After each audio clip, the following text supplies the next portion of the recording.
Hey, what's up? My name's Alea. Welcome back to my channel, and welcome to another video. So today we're going to be talking about my spooky TBR for the Summerween readathon.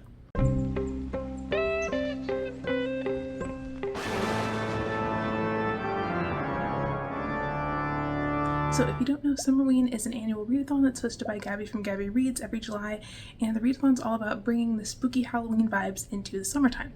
So usually I do multiple videos for Summerween, and this year is no exception. My goal is to do a few extra videos this year, and I have a lot of fun ideas. So today is the kickoff of those videos, and we're going to be talking about my TBR.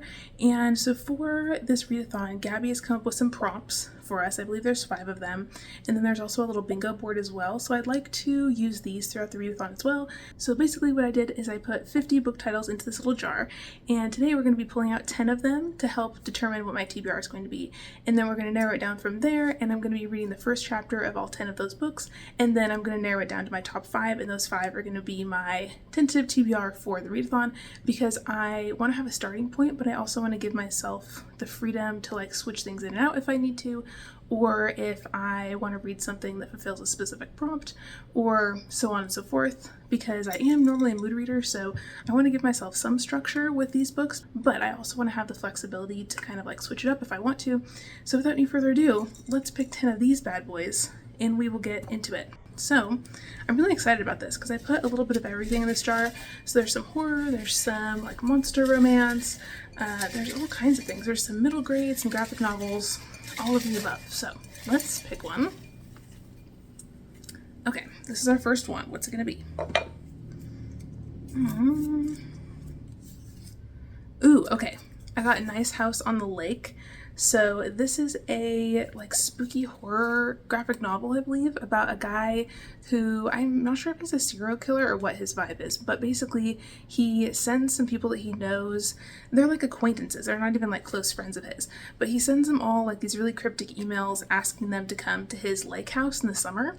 And they all get there and they're like, this guy's really shady, like I don't know if we should be here, but the place is really nice and bougie. So I think things get really creepy once they get there. The cover is really spooky, and I have a copy that I think I bought around Summerween last year because I think Gabby is actually the one who recommended this in one of her like old Summerween videos, I believe. So that's actually a really good one because I think that also will count for the prompt of like read a book set in the summertime, and that was one I was kind of nervous about. Okay, that's a good first pick. Okay, let's see what else we got. Okay, number 2. Why are they all upside down? Ooh, okay. I got The Weight of Blood. So this is by Tiffany D. Jackson. Oh, sorry if you hear meowing. That's Rigby, my kitten. He's waking up from his nap. But The Weight of Blood is a book that my friend Sam from Samantha Donovan recommended to me recently on Reading Sprints. And it's basically a YA retelling of Carrie from the point of view of a young teen girl who is like mixed race. And I believe her mom was black and her dad's white, and her mom's passed away, and her dad is making her pass as white at her school, and I think her school is like pretty religious and like there's some racist stuff going on there. And anyways, her hair gets wet one day when she's like out running at school in gym class, and they see her curls come out, and then the racism starts coming up, and I think there's like a creepy prom scene and stuff. Anyways, I've heard really good things. That's another really good pick. Awesome. This is gonna be great. I'm really excited about this. Okay. Number 3. Ooh, we got 2 of them. Okay, we're doing this one. Okay. What do we got? Ooh, okay. We got Little Eve by Catriona Ward. So this is one that I was really intrigued by because the cover, I think it's about like a creepy asylum. Don't quote me on that. I haven't read the synopsis for that one in a really long time, but this is like the only one from Catriona Ward that I haven't heard really anything about. But I really love the cover and it looks really creepy, and I really like haunted building type horror. So we'll give it a go and we'll see. I think reading the first chapter of this is really going to be helpful. Okay, we got 3. Let's get a few more here. This jar is fun. Okay, we got this one. What are you? Ooh, okay. We got Sheets, which is a spooky graphic novel that I think I wanted to read last year for Summerween, or for some, hi Rigby, for some kind of spooky video, and I never got around to it, and I've had it for a really long time. So that's actually really good, because I've been kind of in the mood to pick that up, but I knew it was in this jar, so I was holding off.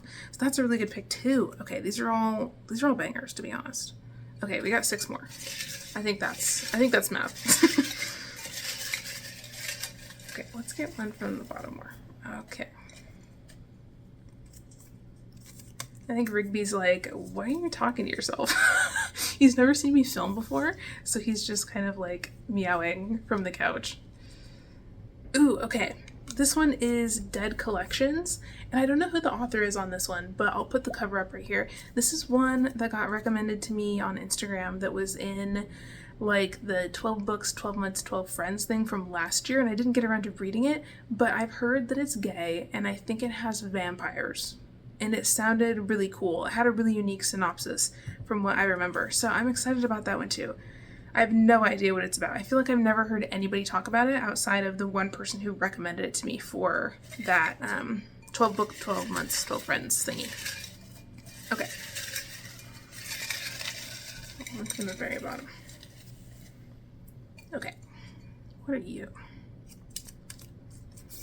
Ooh, Amulet. Okay. This is a middle grade graphic novel, and I think it's about these 2 kids whose parents die, or maybe just the dad dies in a car accident, and then they have to go and live at, yeah, I think the dad dies and they have to go live at their like grandparents' house with their mom, and their grandparents' house has some kind of like weird portal to another world in the basement, I think, and there's like monsters and stuff, like fantasy monster spooky weird shit down there, and they end up like going into that other world and like going on adventures and stuff. At least that's what I think it is. I might just be making shit up, to be honest. Lies! Lies and slander! It sounds like a good synopsis to me, even if I did make it up. Okay. Let's see what this one is. Ooh, okay. This is an interesting one. So Home Before Dark by Riley Sager. So this one I have been wanting to read for a really, really long time. And the only Riley Sager I've read was his new release from last summer, which was The Only One Left. And I actually really liked that. So many people hate that book, but I thought it was fun. It was like, you know, it wasn't too serious, but it was really fun. So I'm excited to read this one of his. I've heard it's like a haunted house ghost story about this family who buys this house and they think it's going to be their dream house, and they move in and they're only there for like a day, and then the ghosts like run them out of town. And then I think the dad writes a book about their experience in the house, and his daughter just thinks it's all bullshit. And then she inherits the house when he dies, and then she realizes that like maybe he was right and he was telling the truth in his memoir or whatever. Anyways, I just like ghosts, so it sounds good to me. Okay, let's do this one. 1, 2, 3, 4, 5, 6, 7, 8, 9, 10. Okay, we have one more after this one, and then we're gonna start reading. Okay. Ooh. Okay, this one is Another Kind. I think I know what this is. I'll put the cover here. I'm pretty sure it's a middle grade about some kids who are kind of like X-Men, where they all have different like abilities and stuff, and I'm not sure if they were born with those abilities or if they, whatever, were like Wolverine style messed with in the lab or what, but basically they all have powers, and it's like a found family kind of a deal. I don't know why they all live together, if it's like an orphanage situation or what exactly, but it looks really cool. The cover's really cute. That's all I have to say on that. All right, last one, folks. All right, let's do one on the edge. Okay, what is this one gonna be? So far, I feel like we have a good mix of like middle grade and novels and graphic novels, but we didn't get any romance. I guess we're not gonna. Hi, Rigby. Okay, I got House of Hollow by Crystal Sutherland. This is actually really funny that this comes up because I'm reading her new release right now for a vlog, The Incantations, Invocations. You'd think I'd know, I'm reading it. But I really like it so far. The writing style is really good. It's kind of giving a mix between Ninth House and Babel by R.F. Kuang. So I'm excited to read House of Hollow. I've had the physical copy for many years and have not read it. And that's on me, even though I've heard fantastic things about it. Okay, I think that's 10. 1, 2, 3, 4, 5, 6, 7, 8, 9, 10. Yeah, that's 10. Hello, editing Alea here to tell you that apparently I cannot count to 10 because when I picked all of the little book titles out of this jar, I only pulled 9 and not 10. So I went ahead and pulled one more. And the one that I got is What We Harvest. So this is a YA horror novel, and it's one that's been on my TBR for a really long time, and this is what it looks like. Stunning cover. Basically it's about these teens who live in this like rural town, and they grew up there, and the main girl, her family has this wheat field that they've had in the family for a really, really long time on their farm, and the wheat is kind of like, I don't know if it's magical or what exactly the deal is, but basically it's like this iridescent wheat, and it's like their main income for the family. And a lot of the other families in this town are also farmers and stuff. And then one day, this weird, like quicksilver blight starts surfacing and like poisoning all of the farms in this little town. And it's kind of weird because it's like the blight starts in the plants and it turns them like silver and gross and makes them almost look like they're kind of bleeding, like you can see on the cover. But then it infects the livestock, and then it starts infecting people too, almost like a plague kind of. And so it's sweeping through everything in this town, and eventually it comes to our main character's farm, and it kind of comes for her family, and she has to try and figure out how to stop it. And she's one of the last locals standing, and she has to like team up with her ex-boyfriend Derek, because he also lives in this town, and their hometown means like everything to them, and they're trying to figure out what is causing this like weird blight in the town and how to stop it. And that's all I really know. I remember when I bought this originally, it was quite a while ago, I read the first chapter, I think it was like on Barnes & Noble or whatever, and I really, really liked it enough for me to want to buy the hardcover. So I'm going to read the first chapter again for this try chapter, and I'll let you know what I think about that later on. Okay, that's our 10. And so I'll put a graphic up with all 10 of them. So we're going to go read the first chapter of all of these, and then I will come back and let you know what I think. Or actually no, I'll probably update you after I read the first chapter of each one, and then as I start getting through them, I'll tell you which ones I think are like gonna be in my top 5. And we'll also see which ones fit different prompts. So I know one of the prompts is read a book set in the summer, and then another one is read a book at night, and then I think there's like read a horror or thriller, and then, to be honest, I don't remember the rest, but it's fine. I'll look at the prompts and do some reading, and I will update you when I've read something.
Hello, I just finished the first chapter of House of Hollow, and I think this has to be my top 5, to be honest. Not to jump the gun, but the first chapter was really short, and it's basically following these 3 sisters, and something weird and mysterious happened to them when they were younger. And our main sister is the youngest of the three, and she was only 7 when she and her sisters went missing years ago. And ever since they came back, the girls have black eyes and white hair, and they kind of seem to have some magical abilities. So the older sisters kind of have this vibe at school of like, don't mess with me, I just kind of do my own thing. They don't really care about good grades or anything like that. And eventually they leave home and school, and our main character is the only sister left, and she just wants to be normal. She's tired of everybody like gawking at them all the time. And in the very, very beginning, our main character is like in bed at night, and this crazy woman breaks into their house, and she cuts off a lock of our main character's hair and like eats it, and it's really creepy. And the girls and their mom have to like attack this woman in the hall, who's like coming after them, and then call the police, and it's this whole weird scene. And our main character is like, I just want to be normal, like I don't want all these people like treating us weird and different. And she kind of says that like strangeness breeds strangeness from other people, and I think that's a really good point. And I really like the writing style in here. Crystal Sutherland has this writing that's almost like, I don't know, it's like dark chocolate, you know, it's like rich but sweet, and it feels like a treat reading it, to be honest, and I'm having a really good time. And there's a line in here that I really enjoyed. Our main character says, "We didn't have friends because we didn't need them. We moved through the corridors like sharks, the other little fish parting around us, whispering behind our backs." And she's talking about the way that her and her sisters walk through the halls at school. And it's just really interesting. I'm curious about what happened to these sisters, and I also really like the nature horror vibes on the cover here too, because that's something I'm really into, and it's also really short. So I think this definitely has to be in my top 5 TBR. I might put the little board over here so you can see as I add books to it. But I think the next one I'm going to read the first chapter of is The Weight of Blood by Tiffany D. Jackson. So let's do that, and I'll let you know my thoughts. This chapter is a little bit longer.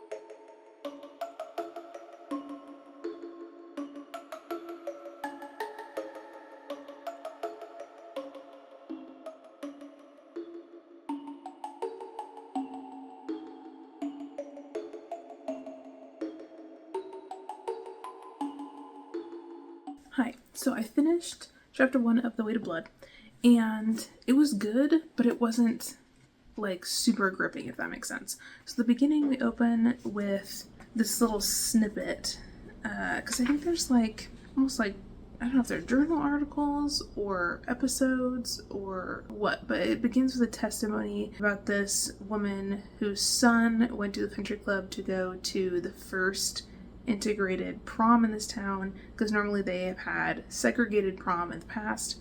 And her son comes back and he's like covered in blood and he won't talk, and he's super like messed up, and he basically just says that Maddie did it.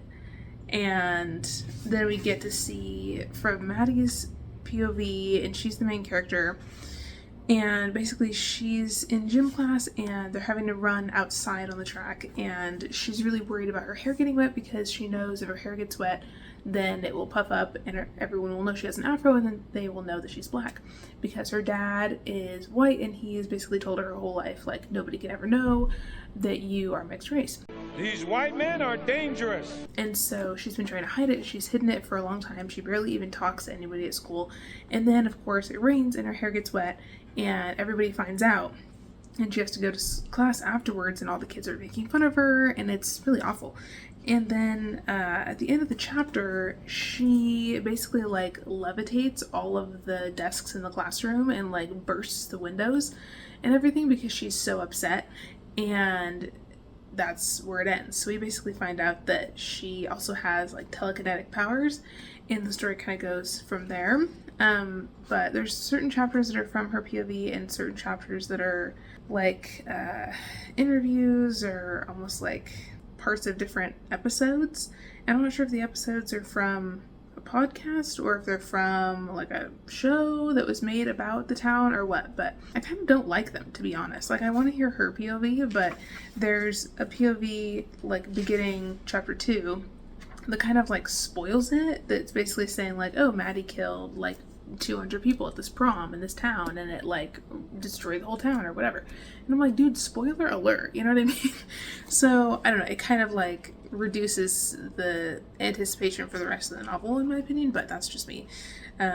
So anyways, I don't know if that's really true or what the deal is, but anyways, it's well written and the subject matter is really interesting, but I don't think it gripped me as much as I wanted to for this kind of readathon, so this is a tentative on the TBR. And then the next one I want to read the first chapter of is Home Before Dark by Riley Sager. So I'm going to read this and I'll let you know what I think.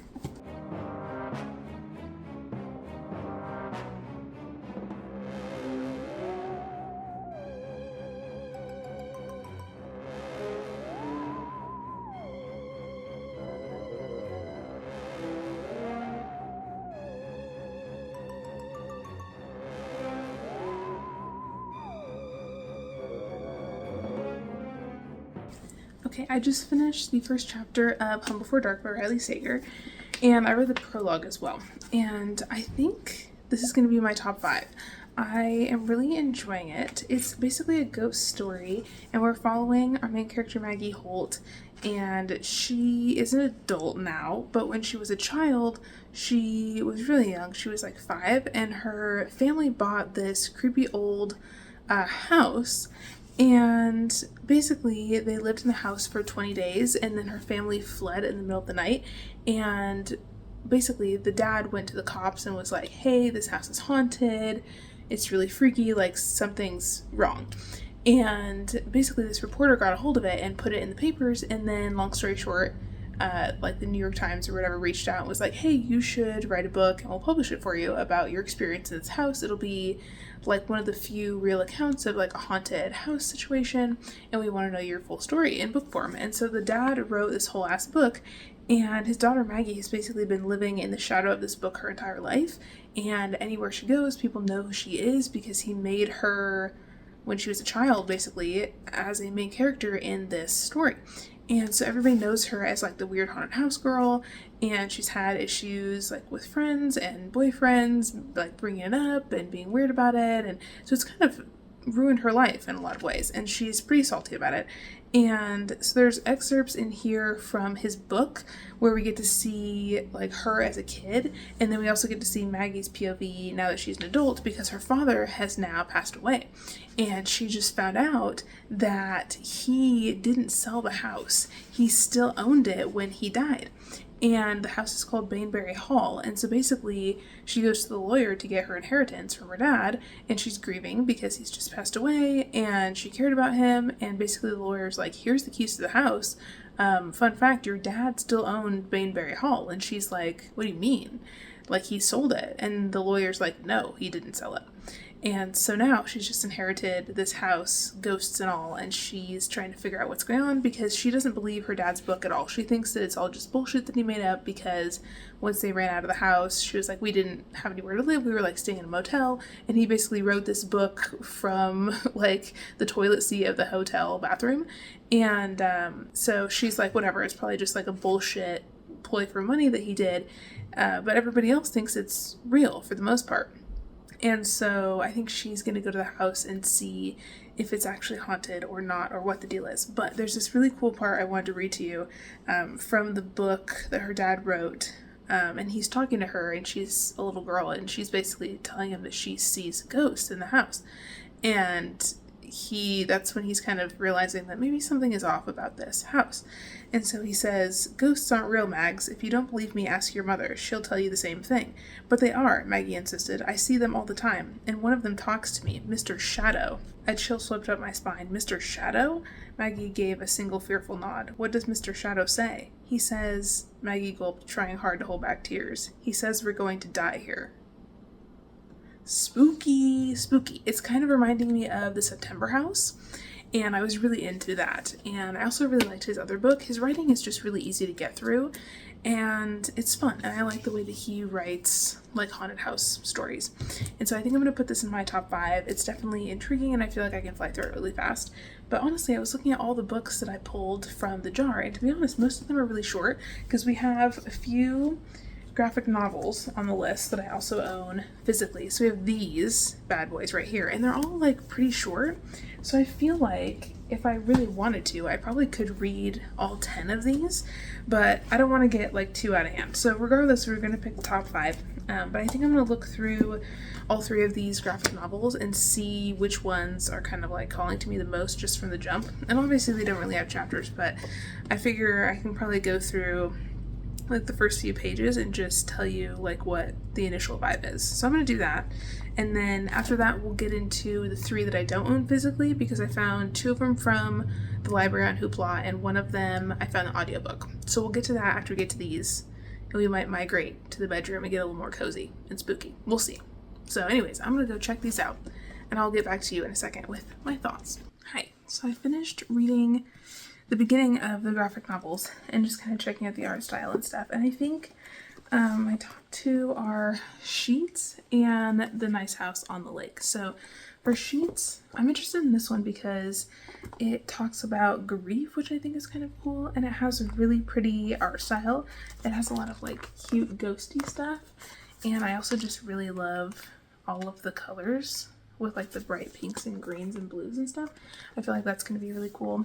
And we're following our main character Marge, and her mom passed away, and her family owns a laundromat, and she has a younger brother who's in kindergarten. He's really young, and he doesn't really understand what's going on with her family. And her dad is like still around, but he's not really present because he's grieving so much for her mom. And she's basically just trying to single-handedly keep this laundromat business afloat while she's also grieving the loss of her mom. And she's pretty young. It seems like she's a teenager. I'm not totally sure how old she is, or if it says. Oh, it says she's 13, which is really young.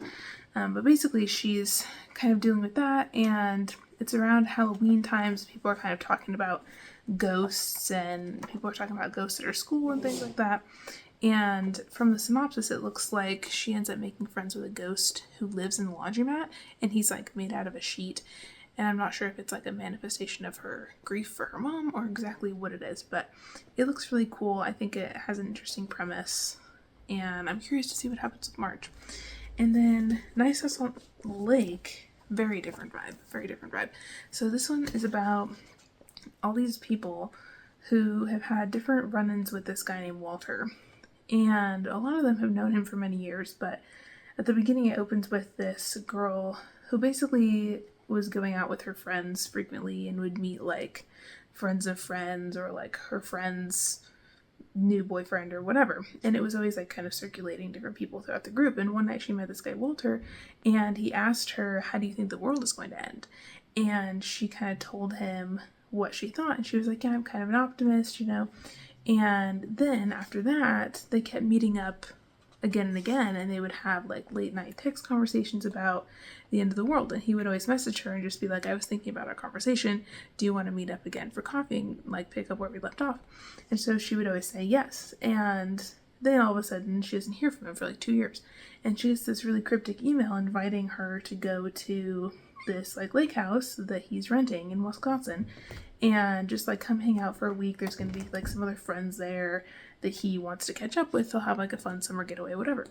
And so basically he invites all these people there, and she's the only one who hasn't known him for a long time. And from what it looks like, he like traps all these people there, and they have to solve some sort of like, I don't know, like puzzle or game or riddle or something to be able to escape.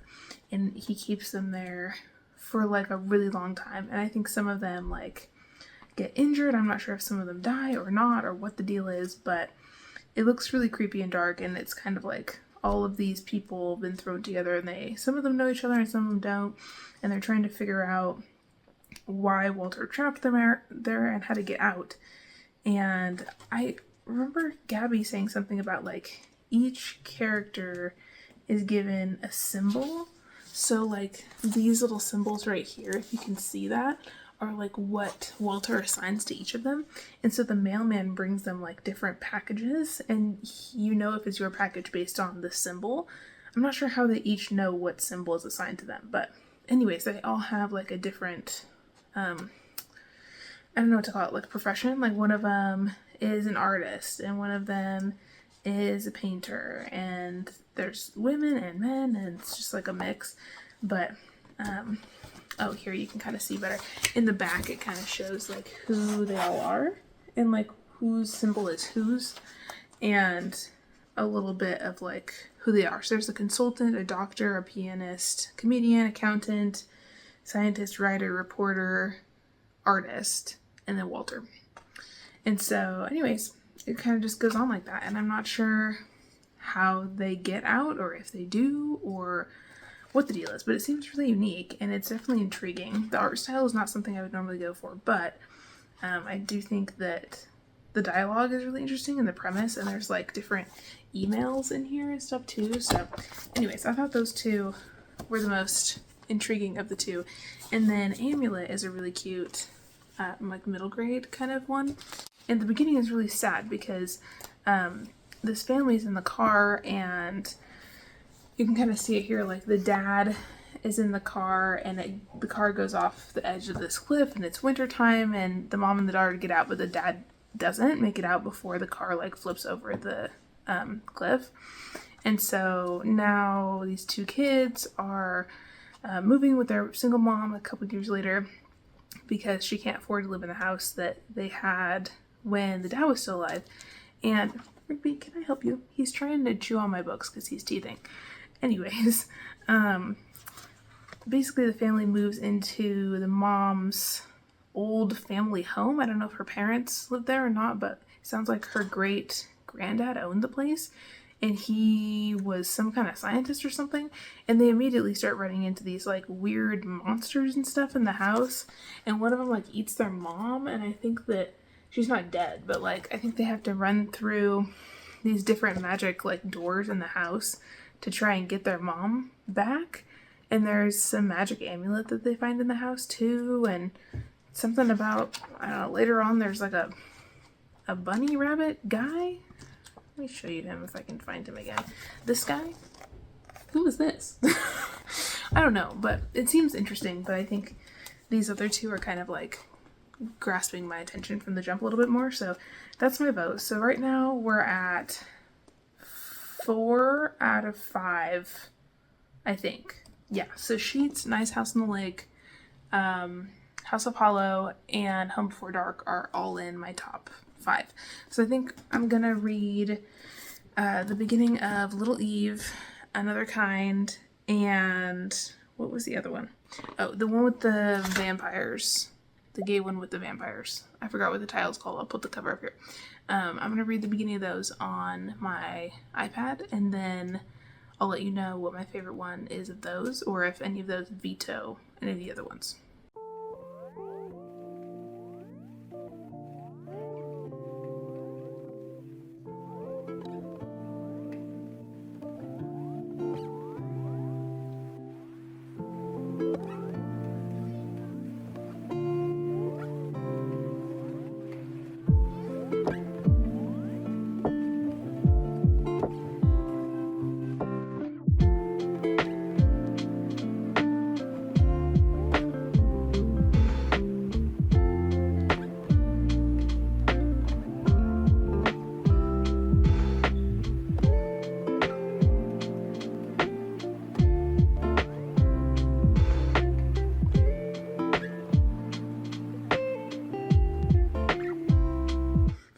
So final update, I read the first chapter of the graphic novel Another Kind, which I didn't even know was a graphic novel, to be perfectly honest, but I really like that one, and I think that's going to be my last pick for my top 5 for my TBR, because it was really cute. I really like the found family element, and the kids in there are really cool with their different powers and stuff, and I just kind of got like immediately sucked into the story, so I think that's the vibe.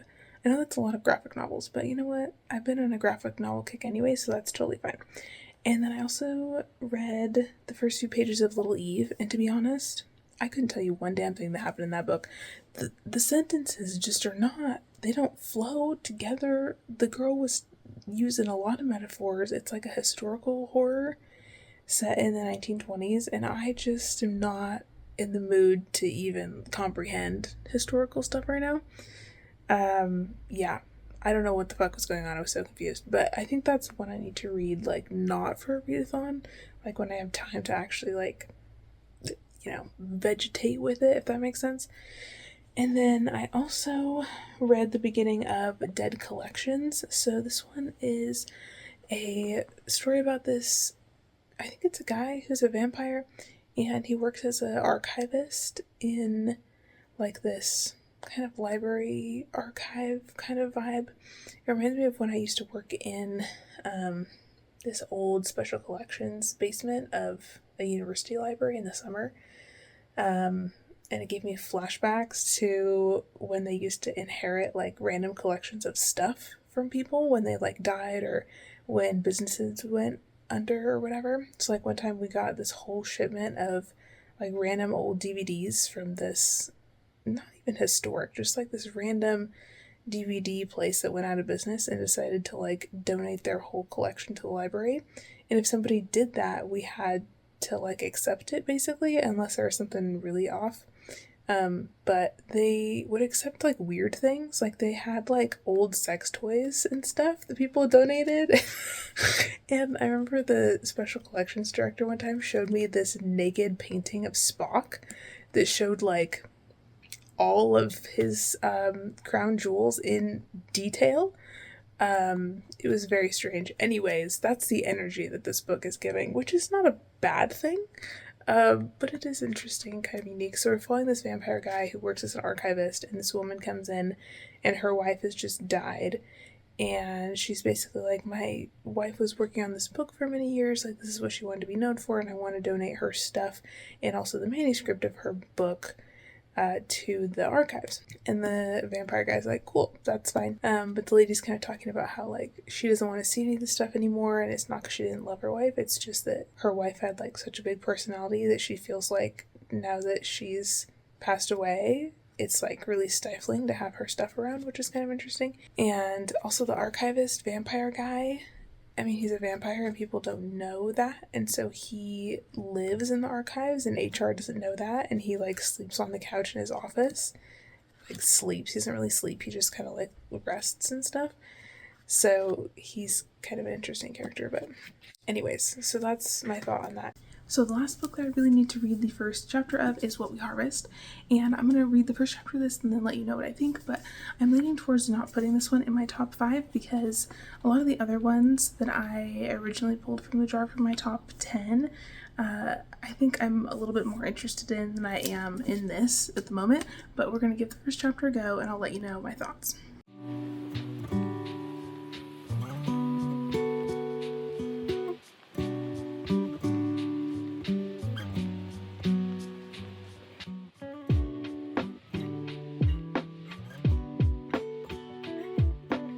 So I just finished the first chapter of What We Harvest, and I'm not going to put it in my top 5, but it was really good. I like the writing style. I've never read anything from this author, Anne Froistat, and I've never heard anybody talk about this book, but I think it's interesting.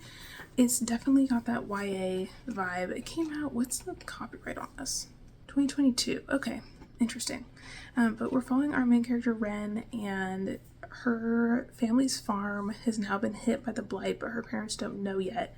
And in the beginning, she's at the house by herself. Her parents are at the neighbors, trying to help the neighbors deal with the rot, basically, that's already started taking their plants. And Ren's talking about how her parents aren't really getting along, and they're fighting a lot about this whole farm situation because basically the whole town is under, like, government quarantine, and the government is, like, telling the outside world that there's been, like, a mercury spill in the town, but everybody knows it's not that. It's this weird like iridescent quicksilver blight is what they're calling it, and it started with the plants and then it started taking over the animals and then the people, and there's no cure for it. And so basically if you touch a plant with your bare skin or like the soil or whatever and the silver stuff gets on you, then you can get infected and it makes your eyes go like white and you're almost like a zombie kind of.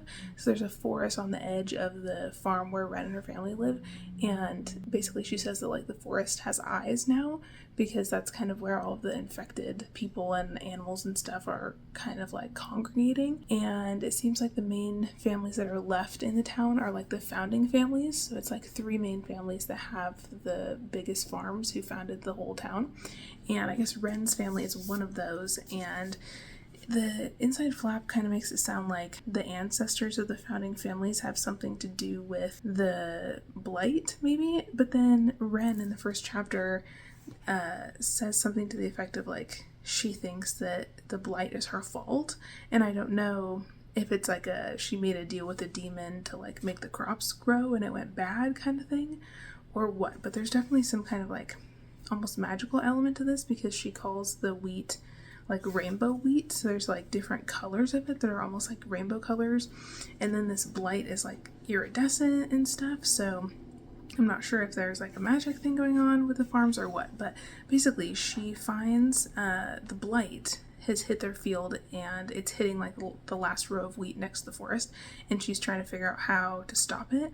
And she also thinks that she might have been infected because she's like coughing up silver stuff, and she doesn't want anybody to know because basically they say that if you get infected and somebody reports you to like the government officials who like lock down the town, then you never come back. And everybody knows that there's like not really a cure, and it's creepy. So anyways, she doesn't know what to do. She's trying to figure out how to like put up a fence or whatever to like block this last row of wheat that's infected from the rest of the crops, and she doesn't have anybody else to turn to. And so she calls her ex-boyfriend Derek, and basically they broke up, and it sounds like they had a nasty breakup, but like he's the only one that she can call, and that's kind of where it leaves off. So I would say in terms of like where it ranks with the other books that I read, I think I liked it more than The Weight of Blood based off the first chapter, and I think kind of below Home Before Dark and House of Hollow in terms of like comparing it to the other novels. But the writing style is interesting, and I really like the nature horror elements in here. So that's kind of my thoughts on that. And I was looking at the reading prompts, and there's 5, I believe. So one of them is read a book in the dark, so that can be any of them. And one of them is read a book that's a horror or thriller, and so for that I could do House of Hollow, or I could do Home Before Dark too. And then the other one was read a book with 5 words in the title, and I don't have one for that. None of these have 5 words in the title. And so that might be one that I pick something different for later on in the readathon. We'll see. I feel like I was looking at my shelves when I was coming up with the 50 book titles to put in the jar, and there weren't that many that had 5 words in the title, so I might have to go back through the list that I have in Word of all the book titles I put in the jar and see if any of them have 5 words in the title that I'm like interested in reading right now. But that's a project for another day. And then one of the other prompts was read a book with like a night sky on the cover. So I figured I could do The Nice House on the Lake for that. And I think the last one was read a book set in the summer, and this one also counts for that too. So I hit basically all of the prompts except for the 5 words in the title one with this 5-book TBR. And honestly, I think I probably could read all 10 of the books that I pulled from the jar if I really wanted to, because most of them are graphic novels and they're really short. Also, Rigby is over here, and he is just waking up from his nap. Hello, sir. Anyways, so that is all I have for you for my TBR. Thank you so much for watching. If you made it to the end of this video, leave me a pumpkin emoji in the comments, or a cat for Rigby, either one. And make sure that you like and subscribe if you want to see the rest of my Summerween videos that will be coming out very soon. And I will see you in another video very, very soon. Bye!